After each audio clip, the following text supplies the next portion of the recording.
Hello everyone सबको मोर जुहार माँ समलेंकर कृपारू आपण मैंने समस्ते भल से थे बोली आशा मोर विश्वास।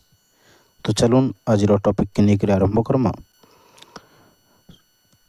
गोटे अनुच्छेद अच्छे ताकि पढ़मा तार विविध पाठ उपर अच्छे तो आरंभ करमा डेरी नहीं करूँ। चलून बुढ़ियाणी जाल बड़ सूक्ष्म मूषिकर दंत तीक्ष्ण उद्योगी पुरुष को लक्ष्मी मिली से तुम्भर शुभाकांक्षी अटंती। शरत कालरे चंद्र अतिशय उज्ज्वल दिशे ताहांकर महत्व विषय चिंता कर शोकार्त लोक को सांत्वना दियो। चक्षु कर्ण नासा जिह्व त्वक बा चर्म यही पांच इंद्रिय संध्या समय सन्यासी ध्यान करती। पिता कन्या संप्रदान कली संस्कृत शास्त्र चर्चा कर से मूर्छित होई तले पड़गली आर्द्र वस्त्र पिंधिब नहीं तांको परि सज्जन दुर्लभ दक्षिण पार्श्वरी पीड़ा होउअछि सर्वसुखर मूल स्वास्थ्य। अर्धरात्र समय मो ऊर्ध्व को अनाई नक्षत्रपूर्ण आकाश को देखिली समय को निष्प्रयोजन कार्य नष्ट करिब नाही। तो यही अनुच्छेद को बुझा चेष्टा करवा। बुढ़ियाणी जाल आम समस्ते जानी बुढ़ियाणी कहले आम लोकल लैंग्वेज रे मकरा बोली भी कहूचे। तो से तार जो जाल थाए बहुत क्षुद्र बा सूक्ष्म थाए आम मूषार दांत को जानी बहुत धारुआ तीक्ष्ण अटे से बड़ बड़ दौड़ी को काटबारे सक्षम होता है। उद्योगी पुरुष को लक्ष्मी मिली उद्योगी कहले जे निज कर्म रे अविचलित बिना विचलित होइकी काम करि थाए भरोसा रखि थाए से केबे हेले हताशा हुए नहीं तांको लक्ष्मी मिलथांती। से तुम्हर तो शुभाकांक्षी कहले जे तुमर शुभ कामना करुथबे तुमर भल कामना करुथबे भल इच्छा करुथबे से हेले शुभाकांक्षी अटंती। से आमर बंधु हो पारती माँ बापा हो पारती। शरत काल चंद्र अतिशय उज्ज्वल दिशे शरत ऋतु आमर चंद्रंकर किरण जेहेतु आकाश निर्मल बा स्वच्छ थिबारु अधिक उज्ज्वल देखा जाय थाए। ताहांकर महत्व विषय चिंता कर सब बेले आम अन्यर भल गुण गुड़ी को चिंता करिबा और सही भल गुण को आम निज जीवन रे बा निज चरित्र रे केमती सुधार आनी परिबा से प्रति चेष्टित हेबा। शोकार्त लोक को सांत्वना दियो माने जहाँ घरे किए दुर्घटना घटिला बा क्या घरे किए खराब हो गले मृत्युवरण कले जो शोक थाए से शोकाकुल परिवार को आम सांत्वना देवा तांको मोटिवेट करिबा।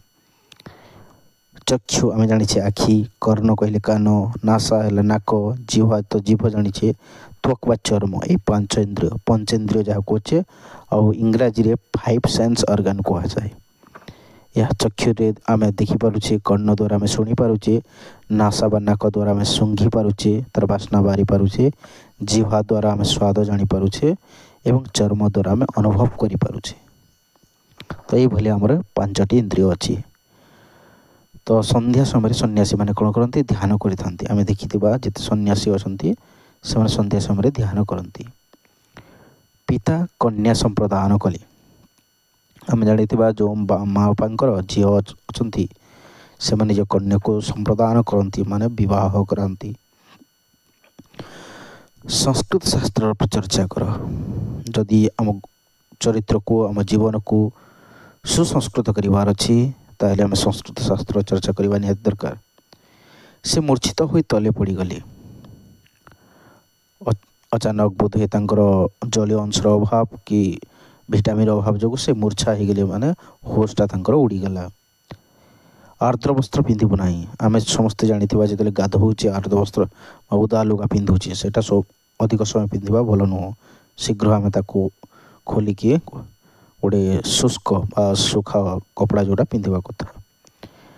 तांको परि सज्जन दुर्लभ दुनिया जानीचे भल लोक मिलवा बहुत कष्टकर दुर्लभ हो पड़े। दक्षिण पार्श्वर पीड़ा होई अछि दक्षिण पार्श्व कहले आम जानूबा डाण पार्श्व जोटा कि राइट साइड कहे सर्वसुखर मूल स्वास्थ्य स्वास्थ्य जदि अच्छी तो समस्त सुखर अनुभव करें उपभोग करें तेणुक आम स्वास्थ्य पर ध्यान देवा हेल्ले नियमित व्यायाम करने को पड़ो। अर्धरात्र समय ऊर्ध्व को अनाई नक्षत्रपूर्ण आकाश को देखिली आम जिते बेले ग्रीष्म ऋतु अत्यधिक गरम होगा जो आम बाहर शोई था से समय आम आकाश को देखिपर तो से समय आम अर्धरात्र समय नक्षत्रपूर्ण तारापूर्ण आकाश को देखा समय को निष्प्रयोजन कार्य नष्ट करिबो नाही निष्प्रयोजन कौन अनावश्यक कार्य विनियोग करेंगे ना या ध्यान देवा उचित। तो विविध पाठ अच्छी पढ़ा मस्तक देहर उत्तम अंग आम जानी मुंडा आम देहर गोटे सठिक अंग सी ना आम चल हम गोटे जीव माने तार सठिक कार्य करिबारे असमर्थ हेबो। प्रति हस्तरे 5 अंगुली यह आम जानी प्रति पादरे 5 अंगुली यह आम जानी मनुष्यर 2टी बाहु 2टी हस्त 2टी पाद 2टी कर्ण 2टी ओष्ठ। तो प्रथम कहगला कि गोटे हाथ रे 5 अंगुली तो 2 हाथ मिसिके केते हेबो 10 अंगुली। ठीक से हीपरि गोटे पाद रे 5 अंगुली तो 2 पाद मिसिके 10 अंगुली यदि 2 पाद 2 हाथ मिसई देले 20 अंगुली हेबो। तो आउ कौन अच्छे मनुष्यर देहरे 2टी बाहु बाहु आम कांधरू नहीं कि कोहणी पर्यंत यह है आमर बाहु 2टी हस्त कौन कौन ठारू एटा कोहणी ठारू नहीं कि आम जो मुष्टि अच्छी मुष्टि पर्यंत 2टी पाद आम जानी 2टी कर्ण 2टी कान अच्छी 2टी ओठ अच्छी आम मुहर जो अच्छे ऊपर तल से ओठ 2टी अच्छी।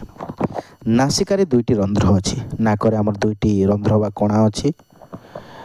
उदर पाकजंत्र अच्छी आम जो पेट कहे पाकजंत्र अच्छी जोटा क्षुद्रांत्र बृहतंत्र एभलिया अच्छी पाकजंत्र।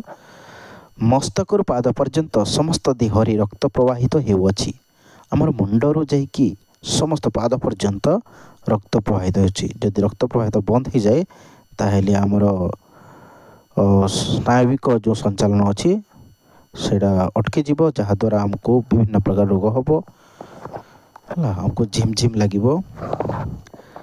परमेश्वर तुम्भको एवं आउ सब जीव मान सृष्टि करी अछंती।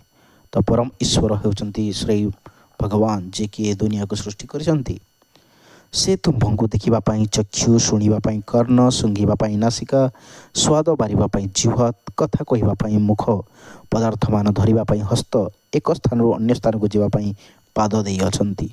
सेही परमेश्वर आम मन को देखापी आखि देइछंती शुणिबा पई कान देइछंती सुंघिबा पई नाक देइछंती एवं स्वाद बारिबा पई जीभ देइछंती कथा कहिबा पई मुह देइछंती और पदार्थ मान धरिया पई हस्त देइछंती। तेणुक आम उत्तम कथा कहिबा उत्तम जिनिस को धरिबा आ गोटे स्थान अन्य स्थान को जावाई हेले पाद देइछंती। तो ठीक रास्ता को जावाई से ही देइछंती तेणु भूल रास्ता को जीवा नहीं। से चंद्र सूर्य और नक्षत्र इत्यादि सृष्टि करी अछंती। चंद्रर आलोक को ज्योत्स्ना बोला जाए। पृथ्वीर सूर्यर चतुर्दिगरे वर्षके थरे बुले यह आम जानी। तो चंद्रर आलोक कौन कहुए ज्योत्स्ना बोली कहुए एवं पृथ्वी सूर्यर चारिदिगरे वर्षको थरे बुली थाए जहाँ को आम परिक्रमण गति बोली कही था। जदि वीडियोटी भल लगी ताहले लाइक करंतु शेयर करंतु एवं सब्सक्राइब करने को भूलिए नहीं। धन्यवाद।